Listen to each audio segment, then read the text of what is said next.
Hello दोस्तों, स्वागत है आप सभी का फ्लिपिंग माइंड्स के इस नए वीडियो में। आप सभी ने इंटरस्टेलर नाम तो सुना ही होगा। नासा ने एक ऐसा स्पेसक्राफ्ट डिजाइन किया है जो इंटरस्टेलर के स्पेस तक पहुंच चुका है। खैर ये बात चौंका देने वाली इसलिए है क्योंकि ये कोई पहला स्पेसक्राफ्ट नहीं है जो इंटरस्टेलर स्पेस तक पहुंचा है। ये है वॉयेजर 1 का ट्विन वॉयेजर 2। अब क्या ये स्पेसक्राफ्ट वॉयेजर 1 से किसी भी पॉइंट पे अलग है? इसके मेजर गोल्स क्या हैं? कितने प्लैनेट से इसका इनकाउंटर हो चुका है और इंटरस्टेलर में इसकी क्या अकम्प्लिशमेंट्स हैं? इन सारे सवालों के जवाब हम आगे इस वीडियो में जानेंगे, तो सारी इन्फॉर्मेशन के लिए वीडियो को अंत तक जरूर देखें। पर उससे पहले अगर आपने अभी तक हमारे चैनल को सब्सक्राइब नहीं किया है तो प्लीज कर दें और साथ ही बेल आइकन को दबाना ना भूलें ताकि आप आगे भी ऐसी इन्फॉर्मेटिव और इंटरेस्टिंग साइंटिफिक वीडियोस आसानी से देखते रहें। वॉयेजर 2 एक ऐसा स्पेसक्राफ्ट है जिसे आउटर प्लैनेट्स और इंटरस्टेलर स्पेस को स्टडी करने के लिए लॉन्च किया गया था। 20 अगस्त 1977 को नासा ने वॉयेजर 2 को लॉन्च किया। और एक अमेजिंग फैक्ट ये है कि वॉयेजर 2 अपने ट्विन स्पेसक्राफ्ट वॉयेजर 1 से लगभग 16 दिन पहले लॉन्च हुआ था। और दूसरा अमेजिंग फैक्ट ये है कि वॉयेजर 2 इस ट्रैजेक्टरी में गैसियस जाइंट्स जैसे जुपिटर और सैटर्न जैसे प्लैनेट्स को स्टडी करने के लिए भेजा गया था। पर वॉयेजर 2 का कमाल ये था कि इसने न सिर्फ इन प्लैनेट्स को इनकाउंटर किया बल्कि आइस जाइंट्स जैसे कि यूरेनस और नेपट्यून जैसे प्लैनेट्स को भी बखूबी इनकाउंटर किया। वॉयेजर 2 एकमात्र ऐसा स्पेसक्राफ्ट है जिसने गैसियस और आइस जाइंट्स दोनों ही टाइप के प्लैनेट्स को इनकाउंटर किया है। और इस स्पेसक्राफ्ट ने ऐसी सोलर एस्केप वेलोसिटी अटेन की है जिससे ये सोलर सिस्टम से बाहर जा सकता है। तो आखिर इस स्पेसक्राफ्ट की डिजाइनिंग कैसी होगी जिसकी हेल्प से वॉयेजर 2 ने इतने सारे प्लैनेट्स इनकाउंटर कर लिए और इंटरस्टेलर की स्टडी का गोल भी कवर कर लिया। आइए जानते हैं इस वंडरफुल स्पेसक्राफ्ट की डिजाइनिंग के बारे में। दरअसल वॉयेजर 2 को JPL यानी कि जेट प्रपल्शन लेबोरेटरी ने डिजाइन किया है, जो कि एक बहुत नामी लेबोरेटरी है। वॉयेजर 2 में न सिर्फ 16 हाइड्रोजाइन थ्रस्टर्स लगे हैं बल्कि 3 एक्सिस स्टेबलाइजर, जाइरोस्कोप्स और साथ ही सेलेस्टियल रेफरेंसिंग इंस्ट्रूमेंट्स भी सेट हैं। आप सोच रहे होंगे कि ये सेलेस्टियल रेफरेंसिंग इंस्ट्रूमेंट्स क्या हैं? आखिर ये इंस्ट्रूमेंट्स क्या इंक्लूड करते हैं? तो आपकी जानकारी के लिए बता दूं, सेलेस्टियल रेफरेंसिंग इंस्ट्रूमेंट्स बेसिकली सन सेंसर और कैनोपर स्टार ट्रैकर को इंक्लूड करता है। इसका मेन गोल है स्पेसक्राफ्ट की पॉइंटिंग को मेंटेन करना और स्पेसक्राफ्ट की पॉइंटिंग किसी और सेलेस्टियल बॉडी पे नहीं बल्कि अर्थ पे फिक्स होती है ताकि वॉयेजर 2 के मूवमेंट को ट्रैक किया जा सके और साथ ही उससे कम्युनिकेट किया जा सके। कलेक्टिवली ये सारे इंस्ट्रूमेंट्स AACS यानी कि एल्टीट्यूड और आर्टिकुलेशन कंट्रोल सब सिस्टम के पार्ट हैं, जिसमें बहुत से इंस्ट्रूमेंट्स के रिडंडेंट यूनिट्स और 8 बैकअप थ्रस्टर्स भी इंक्लूडेड हैं। प्लस वॉयेजर 2 की डिजाइनिंग में 11 साइंटिफिक इंस्ट्रूमेंट्स भी इंक्लूडेड हैं जो इसके सेलेस्टियल इनकाउंटर्स और स्पेस ट्रेवल में हेल्प करते हैं। इतनी हाईटेक वर्किंग और सोलर सिस्टम के भी बियॉन्ड जाना कोई आसान बात नहीं है, क्योंकि यहाँ कम्युनिकेशन का मेजर कंसर्न अब भी बरकरार है। आपको क्या लगता है वॉयेजर 2 जैसे स्पेसक्राफ्ट्स किस तरीके से कम्युनिकेट करते होंगे?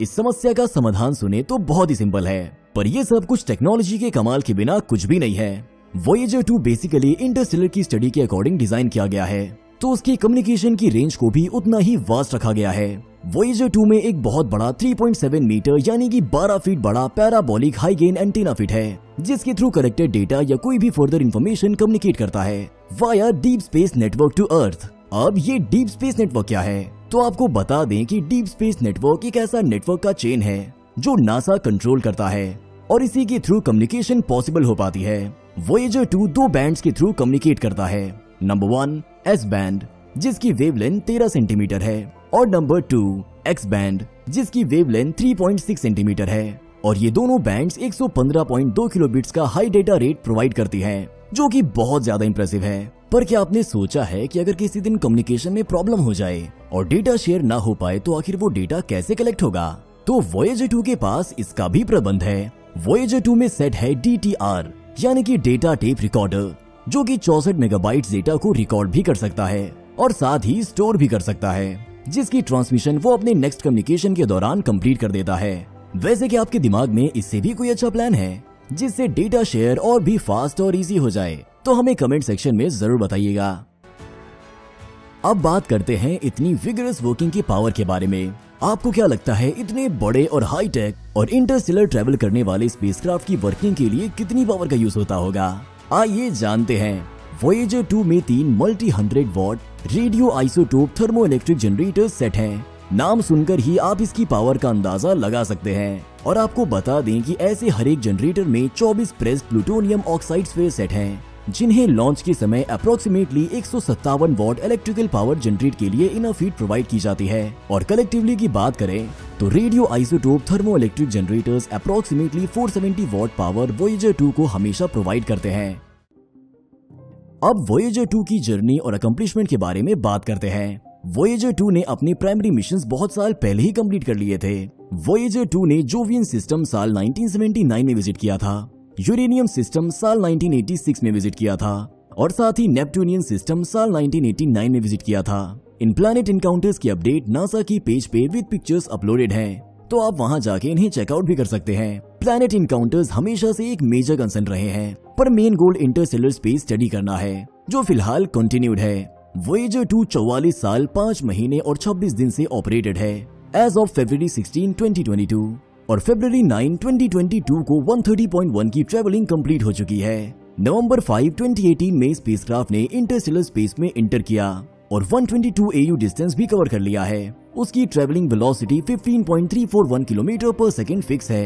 वोयेजर 2 ने सन के हीलियोस्फीयर को लेफ्ट कर दिया है और सन के बियॉन्ड इंटरस्टेलर स्पेस में रीच कर गया है। इसने अपना पहला इंटरस्टेलर प्लाज्मा का direct density and temperature measurement भी सेंड कर दिया है।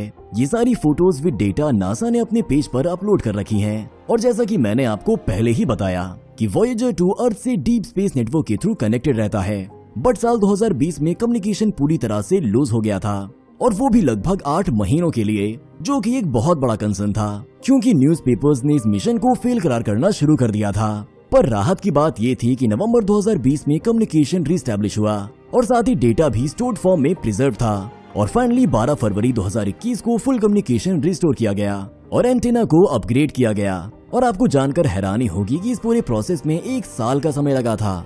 आप खुद ही सोच सकते हैं कि कितने पेशेंस की जरूरत होती होगी ऐसी क्रिटिकल कंडीशन को टैकल करने के लिए। और आपको बता दें कि DSS-43 एंटीना जो कम्युनिकेशन के लिए रिस्पॉन्सिबल है, वो कैनबरा ऑस्ट्रेलिया में लोकेटेड है।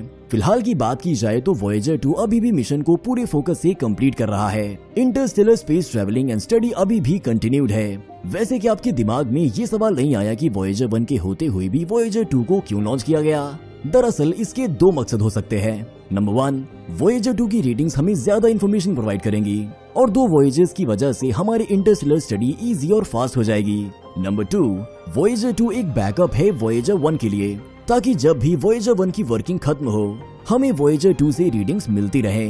बहरहाल नासा ने ऐसे कोई स्पेसिफिक रीजंस नहीं बताए हैं। ये सारी चीजें बस मीडिया और साइंस में इंटरेस्ट वाले लोगों का असम्पशन है। वैसे आपको क्या लगता है, आखिर इसका क्या रीजन हो सकता है? और क्या वोयेजर 2 हमें सारे इंटरस्टेलर स्पेस की इंफॉर्मेशन प्रॉपर्ली दे पाएगा या फिर कम्युनिकेशन फिर से कट हो जाएगा? अपने व्यूज हमें कमेंट सेक्शन में जरूर बताएं। वीडियो अच्छी लगी हो तो इसे लाइक और शेयर करना ना भूलें और साथ ही ऐसे अमेजिंग वीडियोस के लिए हमारे चैनल को जरूर सब्सक्राइब करें और साथ ही बेल आइकन दबा दें ताकि आपसे कोई भी ऐसा अमेजिंग वीडियो कभी भी ना मिस हो। अरे अभी कहाँ जा रहे हो? क्या आप जानते हैं कि इंटरस्टेलर सन के बियॉन्ड है, पर उससे भी बियॉन्ड कुछ है? आखिर इस यूनिवर्स की सीमा क्या है? ये जानने के लिए आप हमारा ये वाला वीडियो जरूर देखें और मजे से इस यूनिवर्स को एक्सप्लोर करें। मिलते हैं उस वीडियो में।